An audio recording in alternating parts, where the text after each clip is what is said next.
Thank you for joining us today. My name is Siobhan Lyons and I am the chair of Second Generation, a political action committee that works to engage immigrant communities in the political system. And we particularly focus on immigrant communities that have not been reflected in our political process, because we're about increasing diversity in the United States and showcasing the amazing diversity that we think is one of the key factors of the United States' success. So here in Pennsylvania, we're less than 2 weeks away from a very important primary election. And it's going to be particularly important for progressives, but especially for people who care about immigrant issues. It's the first election that will be primarily mail-in. And of course, we're having an election under a global pandemic with people, under shelter-in-place laws. And we've already seen lots and lots of stories about how mail-in ballots are not good and that they're somehow going to undermine our elections. And we know sort of from past history that most activities that are about voter suppression deliberately target Black and brown people, and particularly immigrants and immigrant communities. So it's very important that people who care about diversity and who care about immigrant issues are focused on this election, focused on, canceling any discussion around, that mail-in ballots are fraudulent, and that also encouraging immigrant communities to get out and make their voices heard. So with that, we're so delighted to have KU join us today. She is a former Second Generation alum, but then also the Director of Voter Protection for the Pennsylvania Democratic Party. And she's going to talk a little bit about the great work that she's been doing and how important her work is, particularly now in this environment. So I'm going to hand over to Emily Rodriguez, who's one of our board members, and she'll be conducting this interview. So Emily, over to you. Sure. Thank you so much, Siobhan. It's great to see you all here. So Kay, I actually wanted to start off with, what is a Director of Voter Protection for a party in Pennsylvania? Can you tell me a little bit about what you do, what the goal is, and has this job existed before? So good to see everyone. This is really fun. Not something that I get to do with so many friends. So thanks. Being a voter protection director means that I am there to advise the Pennsylvania Democratic Party about how elections are run, and also to help interpret the Pennsylvania Election Code. Now, this job has existed before, but typically only in even years, so during federal election cycles. And my predecessors were usually hired some months before the general election. So sometime between July and September before the election. So the fact that I got to start this position on November 1st of 2019, more than a year in advance of the 2020 presidential election, is really unprecedented and historically never been done before. With all the strangeness of everything that's going on in life, there are blessings, and somehow they always come in disguise. But it was really important to have a voter protection director in place starting that early. Because the day before I started, on October 31st of 2019, Governor Wolf signed into law Act 77, and that made huge, massive election reforms that are taking place right now. And thank goodness, because one of the major reforms that Act 77 created was a just enormous expansion of vote at home, which used to be only people who qualified to be an absentee elector could vote by mail. And now everyone who's registered to vote in Pennsylvania is entitled to a mail ballot. So that is an enormous change. It was done in a bipartisan basis, and it was going to be a lot to have to implement anyway. But thank goodness it has existed, because then the coronavirus happened. And at that moment, we didn't have to make the arguments that have to be made in many other states, that fear of exposure to the coronavirus should be a basis for anyone to apply for an absentee ballot. But we don't have to have that fight here, because we've already established that every registered eligible voter is entitled to a mail ballot. So it's a good thing that I've been here and that I have a team of folks to help really inform what our message is going to be, and it has been everything about vote by mail. So we are integrally tied into the work of the state party, and to help voters learn how to vote at home. It's not hard, but you have to learn it. So there are things to figure out, and it's a different process. So if you don't do it regularly, it's an important thing to learn. So I've talked for a long time now. I could go on even longer, but yeah. So I think it's really actually so important for us to have a voter protection director on staff with the party full time every year, all year round, and hopefully this experience will show how needed it is, and that we'll find the funding for it. That's so great. That's so great. And that actually, it goes right into the next question I was going to ask you, which is, what are you excited about? The June primary, it's weirdly a June primary this year, right? So I don't know, do you feel good? Do you feel like you've had more time to prepare? Do you feel like, let's start before we get into all of 2020, what are some things that you're feeling really confident about and really excited about? So really confident about, well, okay, it's been a big learning curve. I've learned a lot since November 1st, and that is really exciting. So, and what's even more exciting than that is that means that I get to help think about how best to deliver that message to voters across the Commonwealth of Pennsylvania. So it's been sort of odd, but I have become more efficient and more productive since the stay-at-home order. And so I was spending a lot of time crisscrossing the Commonwealth of Pennsylvania, and it's been really great to meet people in person before that. But again, another blessing in disguise is that I've been able to reach with the voter protection team, I think many more Pennsylvanians through webinars and conversations like this than I really maybe could have before this. So that's really exciting, that we're working together with a coordinated plan with Democrats across the Commonwealth and up and down the ticket. That's something I'm really, really excited about. That's so great. And you can always just put French fries on your salad and pretend that you're in the western part of the state, and that it makes you feel like you're right there. Okay, now, I'm sure that there are a lot of things to be concerned about. Can you talk a little bit about some things that you personally are worried about for primary day itself, and maybe in particular for communities of color and immigrant communities? So in thinking about the demographics of who has signed up so far to vote at home, it is close to probably around 85% white.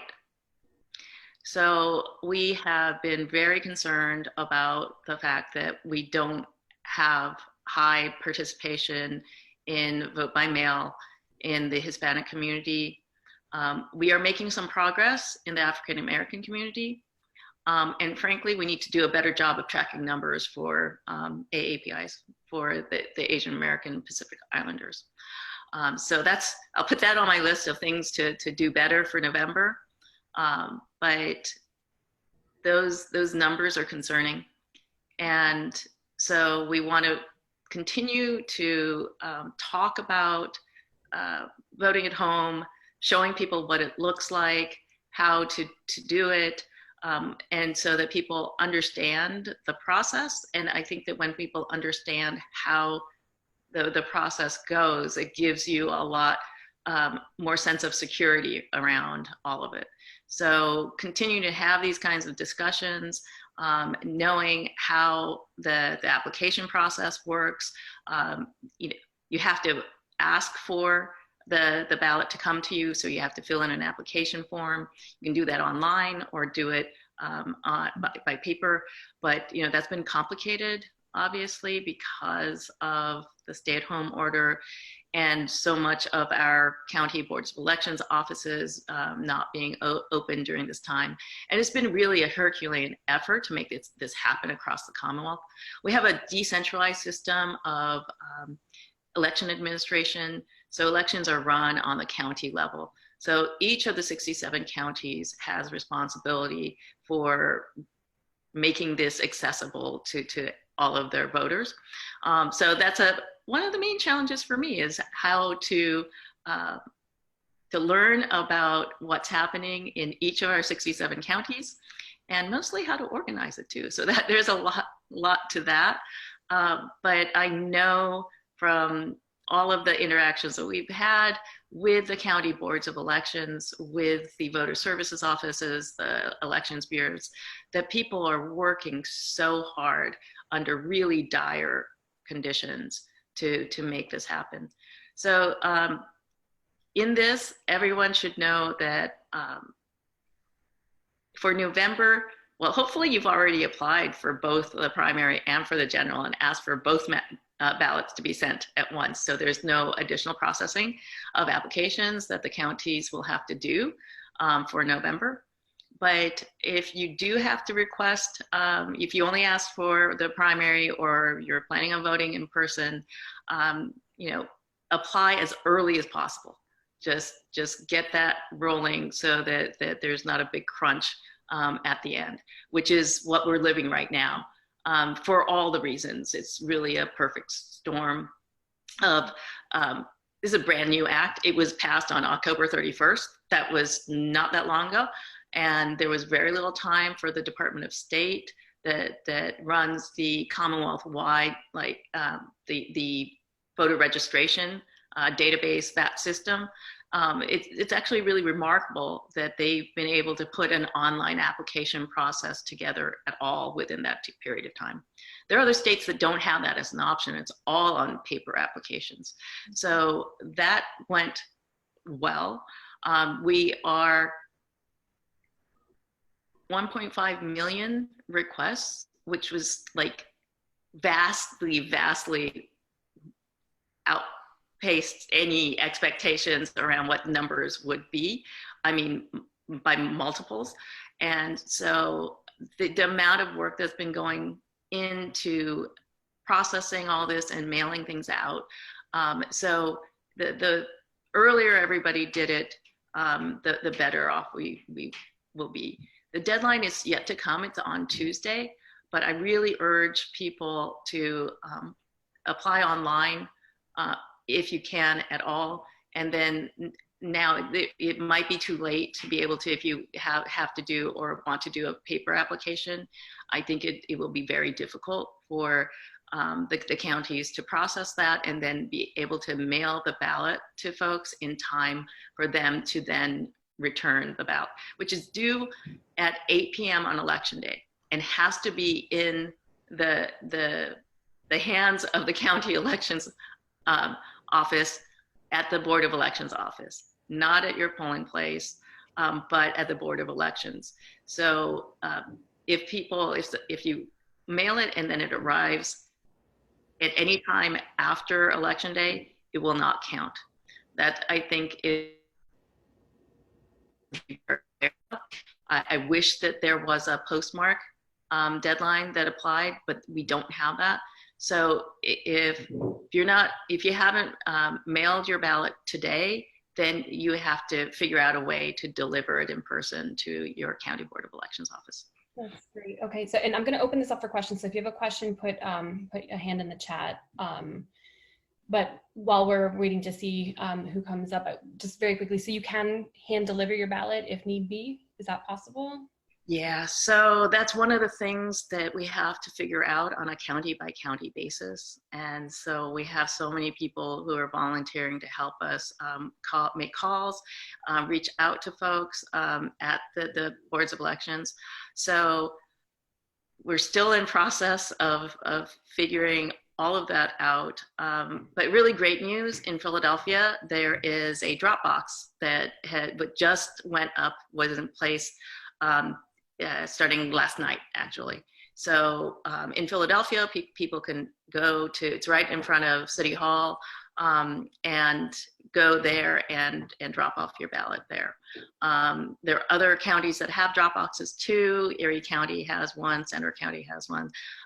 There are others that are in getting ready, they're in process.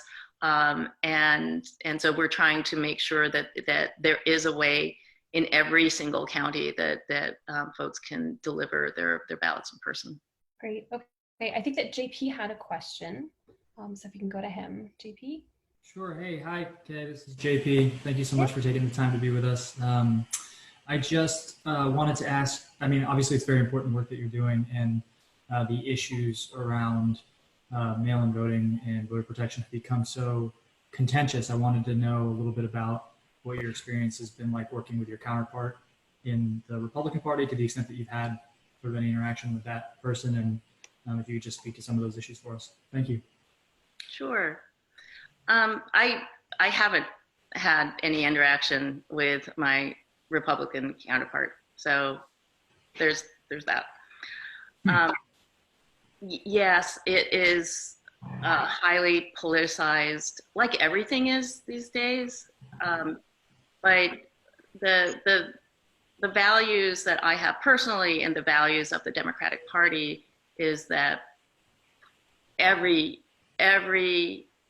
eligible voter should have a chance to cast a ballot and for that ballot to be counted. So that's my focus. That's my only focus. And for example, we have something I'm really, really proud of, is that we have a voter assistance hotline number. It's 833-PA-VOTES. And that number is being utilized right now. And we get more and more voter calls every day. We started out with, 30 calls was a lot. Now we're around 200 calls a day. It's really amazing. And I really want everyone to know about the number across the Commonwealth, because if you have any issues on election day, we're going to have so many hotline volunteers lined up to take those calls and to funnel them to the right place so that we can troubleshoot the issues, find the answers, and help voters on election day. So that's super important. I'm bringing this up because it is absolutely the PA Dems voter assistance hotline, but we really rigorously train our volunteers to not ask. It's not a requirement for you to be a Democrat to call into our line and get information on how to exercise your constitutional right to vote. That's great. Can you say the number one more time? 833-PA-VOTES. Okay, perfect. And I believe that Andrew had a question next. Hi, Kay. Thanks for doing this. So my question is, I guess, you mentioned that some counties have like a voting box now or like kind of a mailbox that you can deliver to. Are there other examples of counties kind of electing to do things to help make voting by mail easier, kind of that are doing, best practices in Pennsylvania, kind of in the age of mail-in voting? Yeah, I think that there's so much work being done around that. And that way, every county can think about how to best serve the needs of their constituents. And for example, I think next week, the Delaware County is going to vote on their Board of Elections, is going to vote on allowing those in Delaware County to deliver their mail ballot, their absentee or mail-in ballot, to a box that will be located at the consolidated polling places.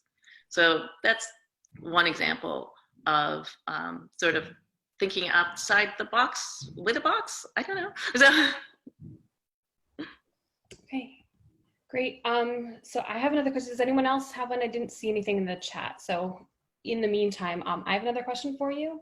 What is something that we can all do to ensure a smooth process on June 2nd? Besides, registering early, calling 833-PA-VOTES if we have questions and making sure everyone knows it. Anything else we should be thinking about? so many things. Okay, so first of all, if you are going to go vote in person, be sure to observe all the social distancing requirements. Please wear a mask. Please wear a mask. There are many counties.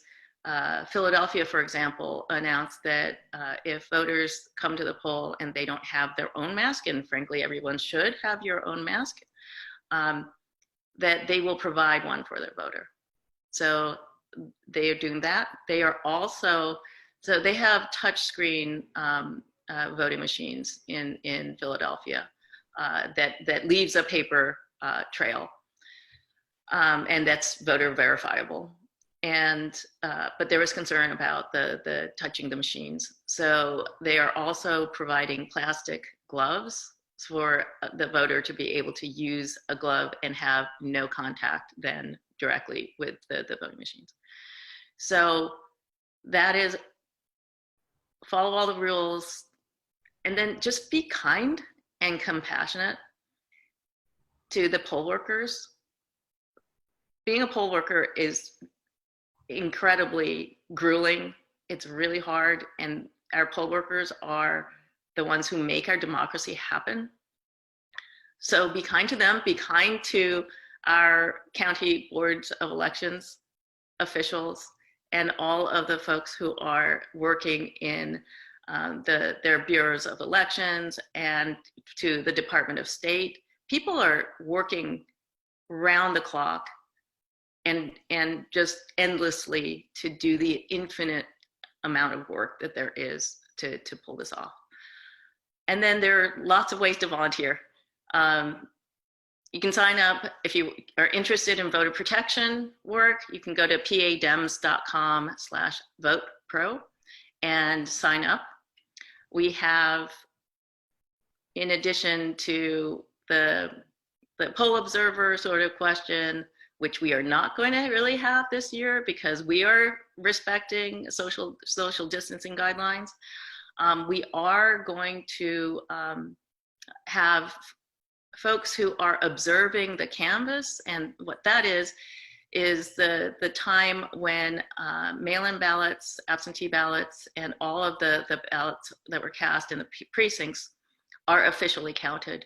And so we will be there to watch and to fight against any challenges that are made unreasonably to disenfranchise people. So we will be there doing that. But we need a lot of help with our working groups. We want to have as many language access working groups as possible. So if you have language skills and pretty intensively good language skills, because we're translating all this information. We have FAQs about like all sorts of, we try to think of all the voting questions anybody could have, and we try to put all the answers in one place. And we have that in Spanish, for example. So we want to do that in as many languages as possible. So there are only 3 of us on staff right now, but the amount of work that we achieve is really because we leverage the commitment and devotion that our volunteers show. So yeah, there's a lot to do, and if we're going to save our democracy, we have to fight like hell and really invest our time. Great. Well, thank you. Speaking of time, I think we're out of it. But I want to thank you so much, Kay. Round of applause is kind of awkward on Zoom, but you got mine. I'm so happy that you made the time to do this. So I just want to pitch Second Generation PAC one more time. You can visit our website. It's secgenpac.org. You can see the candidates that we're supporting. If you would like to support candidates from immigrant communities, please consider making a donation. And with that, I'm going to pass it back to Siobhan Lyons, our chair, and thank you all for coming.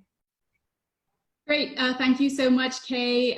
Thank you so much, Emily. I just wanted to thank everyone for joining us today, and for supporting Second Generation, and for supporting amazing candidates like Kay, who's now doing stalwart work on behalf of immigrant communities and progressives everywhere across the Commonwealth. So thank you, everyone. Don't forget to send in your mail-in ballot.